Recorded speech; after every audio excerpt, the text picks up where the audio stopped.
I used to think the wilderness was the one place you could still find peace. Real silence. The kind that hums in your ears. But out here, in the middle of nowhere, silence can lie to you. It can hide the sound of footsteps. It can hide a voice that knows your name. While it's impossible to get a solid number, some FBI profilers estimate there are 25 to 50 active serial killers in the US at any given time. I never thought I'd meet one. But 4 days into my solo photography trip through the Alaskan backcountry, I realized I wasn't alone, and that the thing stalking me wasn't a bear.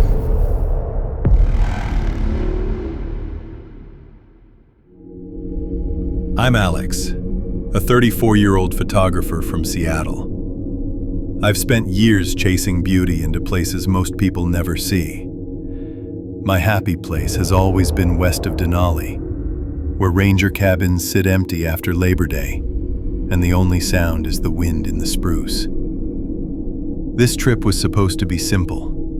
5 days alone, photograph the first aurora over new snow, hike out before the weather turned. I told my family my route, logged my permit, packed redundantly, GPS beacon, stove, first aid, knife. I did everything right.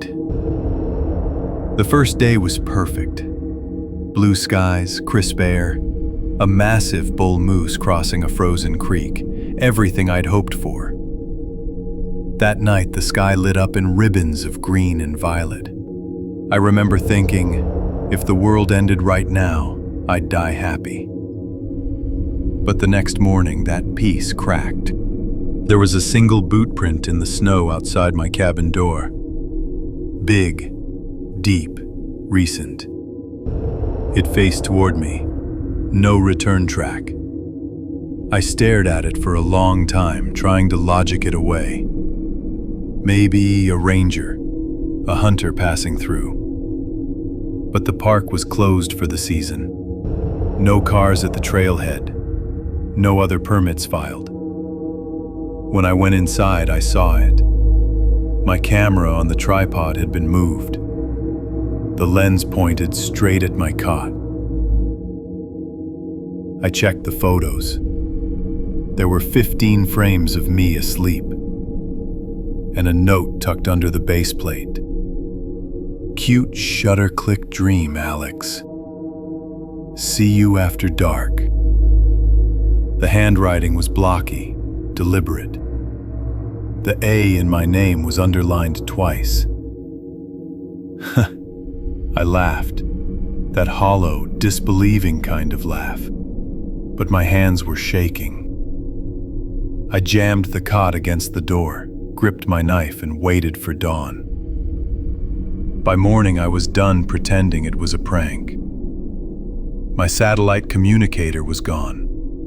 Not misplaced, taken. I found it cracked open, batteries missing, shoved into the kindling box. I packed fast and hit the trail. Snow had started falling, soft but steady. Within minutes, my tracks vanished behind me. Every instinct screamed to move faster. 2 miles out, I saw him. A man, tall, parka hood up, standing at the edge of the trees, watching me.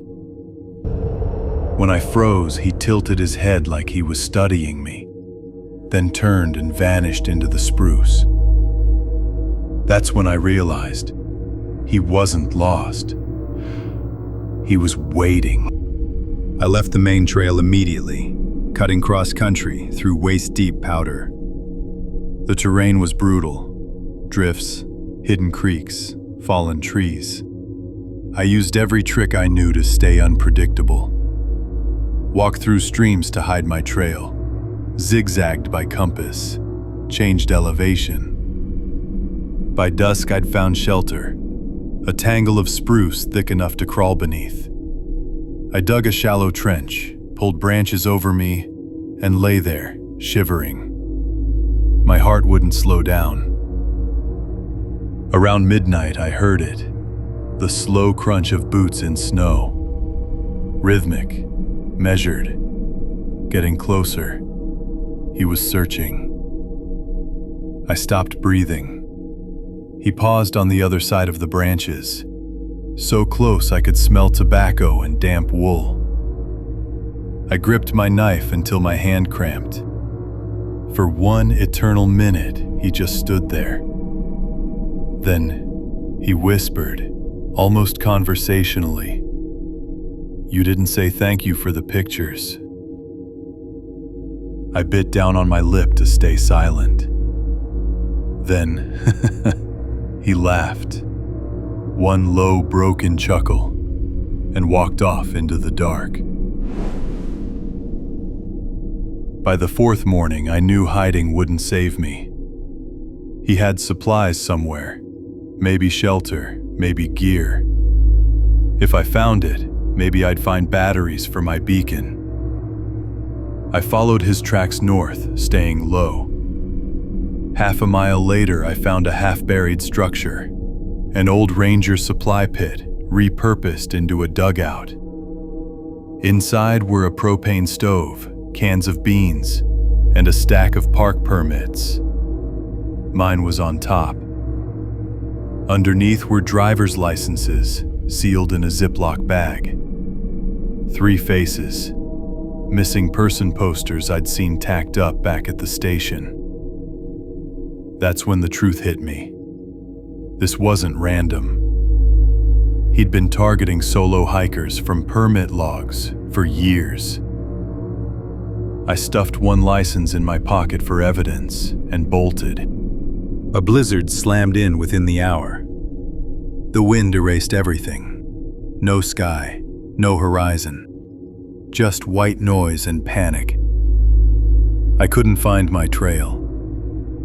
I dug a snow cave, crawled inside, and waited. Through the howl, I heard him once. Faint, distorted by the storm. "Alex, you're wasting my time."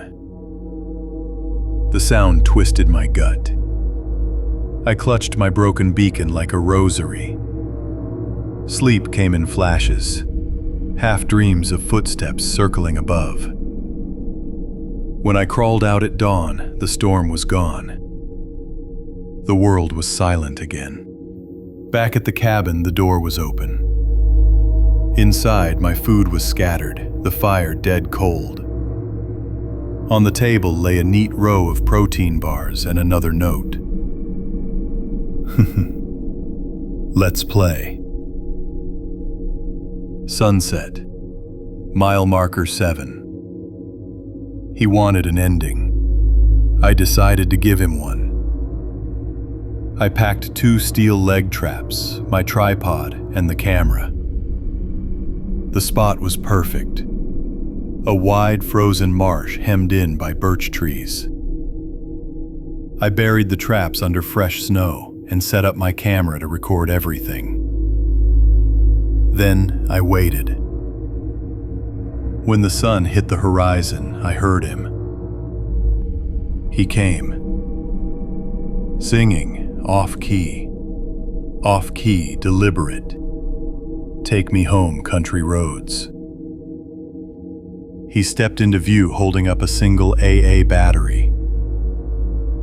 Trade, Alex. Battery for your little toy. You walk away alive. I didn't answer. My hands trembled, but I gripped the ski pole tied to the tripwire. When I yanked it, the trap snapped. Missed his leg by inches. His face twisted, the mask gone. He charged. I ran. The ice moaned beneath me as I sprinted across the frozen river. I'd studied this area, knew where thin overflow formed under the crust. He didn't. He followed, shouting, his boots hammering the ice. Crack, crack, then a sharp, echoing snap.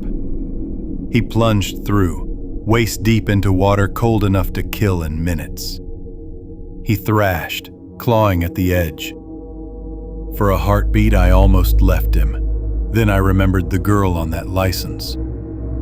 I slid my tripod toward him. He grabbed it, eyes wild, pleading. I pulled, got him half out, blue to the lips, shaking violently. I zip-tied his wrists with my bootlace. "I know your name too, Officer Reynolds," and covered him with my emergency blanket. Then I limped 4 miles to the repeater tower and hit the emergency switch. When the Rangers arrived at dusk, I was half frozen, barely coherent. They airlifted us both out. He lived, so did I. In the hospital, detectives confirmed what I already knew. Reynolds had been a ranger once, dismissed for unstable conduct. He'd been killing solo hikers for years, logging their permits to find victims. He confessed to 5 murders. Mine would have been number 6. I still photographed the aurora, but never alone. Now, every time the wind picks up and I hear snow crunch outside my window, I remember that voice in the dark calling my name.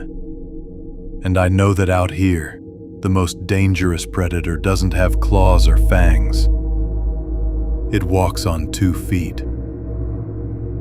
If you felt that chill, hit like for the next traveler who thinks they're alone out there. What would you have done? Fight or hide? Comment below, and remember, the wilderness doesn't care if you're prepared. People do.